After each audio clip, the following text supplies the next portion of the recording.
ಬೆಳಗ್ಗೆನೆ ಎದ್ದು ಚೆನ್ನಾಗಿರೋ ಅಡ್ಗೆ ಚೆನ್ನಾಗಿರೋ ತಿಂಡಿಗಳೆಲ್ಲ ತಿನ್ಬೇಕು ಮಾಡಬೇಕು ಅಂದ್ರೆ ಸ್ವಲ್ಪ ವೀಕೆಂಡ್ ಅಲ್ಲಿ ಮೀಲ್ ಪ್ರೆಪ್ ಅಥವಾ ಏನಾದ್ರೂ ಬೇರೆ ತರ ಪ್ರಿಪರೇಷನ್ಸ್ ಮಾಡ್ಕೊಂಡಿದ್ರೆ ವೀಕ್ ಡೇಸ್ ಅಲ್ಲಿ ಅಡ್ಗೆಗಳು ಮಾಡೋದಕ್ಕೂ ಈಸಿ ಆಗುತ್ತೆ. ನನ್ನ ಪ್ರಿಪರೇಷನ್ಸ್ ಹೀಗಿರುತ್ತೆ. ಮೊಳಕೆ ಕಾಳು ತುಂಬಾ ಒಳ್ಳೇದು ಅಂತ ಎಲ್ಲಾರ್ಗೂ ಗೊತ್ತು, ಆದ್ರೆ ಅದೊಂಥರ 2-3 ದಿವಸ ಪ್ರೋಸೆಸ್ ಅಲ್ವಾ. ಒಂದ್ ದಿವಸ ನೆನೆಸಿ ನೆಕ್ಸ್ಟ್ ದಿವಸ ಬಟ್ಟೆಲೋ ಇಲ್ಲ ಮಸ್ಲಿನ್ ಕ್ಲಾತ್ ಬ್ಯಾಗ್ ಅಲ್ಲಿ ಹಾಕಿ ಒಂದ್ ಸ್ವಲ್ಪ ಬೆಚ್ಚಗಿರೋ ಜಾಗದಲ್ಲಿ ಭಾರ ಇರೋ ವಸ್ತುನಿಟ್ಟು ನೆಕ್ಸ್ಟ್ ದಿವಸ ಮೊಳಕೆ ಹೋಗುತ್ತೆ. ಇವಾಗೆಲ್ಲ ಇನ್ನು ಫ್ಯಾನ್ಸಿ ಥಿಂಗ್ಸ್ ಸ್ಪ್ರೌಟ್ ಮೇಕರ್ ಅಂತೆಲ್ಲ ಬಂದಿದೆಯಂತೆ. ನಾವೆಲ್ಲ ಸ್ವಲ್ಪ ಓಲ್ಡ್ ಸ್ಕೂಲ್ ಇನ್ನು ಬಟ್ಟೆನೇ ಯೂಸ್ ಮಾಡ್ತಿದೀನಿ. ಪನೀರ್ನ ಹೊರಗಡೆಯಿಂದಾನೇ ತರ್ತೀವಿ, ಆದ್ರೆ ಈ ಸತಿ ಮನೇಲೆ ಮಾಡೋಣ ಅಂತ ಹೇಳಿ 1 ಗ್ಯಾಲನ್ ಇಡೀ ಮಿಲ್ಕ್ ನ ಯೂಸ್ ಮಾಡಿ ಅದಕ್ಕೆ ಮೊಸರು ಮತ್ತೆ ನಿಂಬೆ ಹಣ್ಣು ಹಾಕಿ ಕರ್ಡಲ್ ಮಾಡಿ ಅದನ್ನ ಸ್ಟ್ರೈನ್ ಮಾಡಿ ಮತ್ತೆ ಪನೀರ್ ರೆಡಿ ಆಯ್ತು. ಇಷ್ಟೊಂದು ಹಾಲ್ ಮಾಡಿ ಇಷ್ಟೇ ಪನೀರ್ ಆಯ್ತಾ ಅಂತ ಅನ್ಸಿದ್ದು ಉಂಟು. ಮನೇಲಿ ಮಾಡಿದ ಈ ಪನೀರ್ನ 1 ವಾರ ಅಥವಾ ಮ್ಯಾಕ್ಸಿಮಮ್ 8-10 ದಿವಸದವರೆಗೂ ಇಡ್ಬೋದು, ಇಲ್ಲ ಅಂದ್ರೆ ಹಾಳಾಗೋಗುತ್ತೆ. ಅಂಗಡಿಯಿಂದ ತರೋದು ತಿಂಗಳಾನ್ಗಟ್ಲೆ ಆದ್ರೂ ಹಾಳಾಗಲ್ಲ. ಆಮೇಲೆ ಆ ಪನೀರ್ನ ಸ್ಟ್ರೈನ್ ಮಾಡಿದ ನೀರ್ನ ಅದನ್ನ ಯೂಸ್ ಮಾಡಬಹುದು.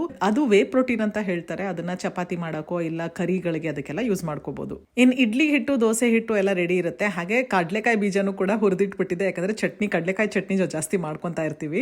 ಉತ್ಸವ ರನ್ನಿಂಗ್ ಜಿಮ್ಮು ಎಲ್ಲ ಮಾಡೋದಕ್ಕೆ ಪ್ರೋಟೀನ್ ಅಂತ ಹೇಳ್ತಾ ಇರ್ತಾನೆ. ಅದಕ್ಕೆ ಈ ಸತಿ ಕಾಸ್ಕೋ ಇಂದ ಫಿಶ್ ಮತ್ತೆ ಚಿಕನ್ ಎಲ್ಲ ತಂದ್ಬಿಟ್ಟಿದ್ವಿ. ಅದನ್ನು ಕೂಡ ತಂದೂರಿ ಮ್ಯಾರಿನೇಷನ್ ಎಲ್ಲ ಮಾಡಿ ಇಟ್ಬಿಡ್ತಿದ್ದೆ. ಯೂಶಲಿ ನಾನು ಮೊದ್ಲೇ ಮಾಡಲ್ಲ ಇದನ್ನೆಲ್ಲ, ಆದ್ರೆ ಈ ಸತಿ ಟ್ರೈ ಮಾಡೋಣ, ಒಂದು ವೀಕ್ಲಿ ಮಾಡಿಟ್ಬಿಡೋಣ ಅಂತ ಫಸ್ಟ್ ಟೈಮ್ ನಾನು ಈ ತರ ಮುಂಚೆನೆ 1 ವೀಕ್ ಆಗೋಷ್ಟು ಚಿಕನ್ ಮ್ಯಾರಿನೇಷನ್ ಎಲ್ಲ ಮಾಡಿಟ್ಟಿದ್ದು. ಬಟ್ ಆಕ್ಚುಲಿ ಯೂಸ್ ಆಯ್ತು.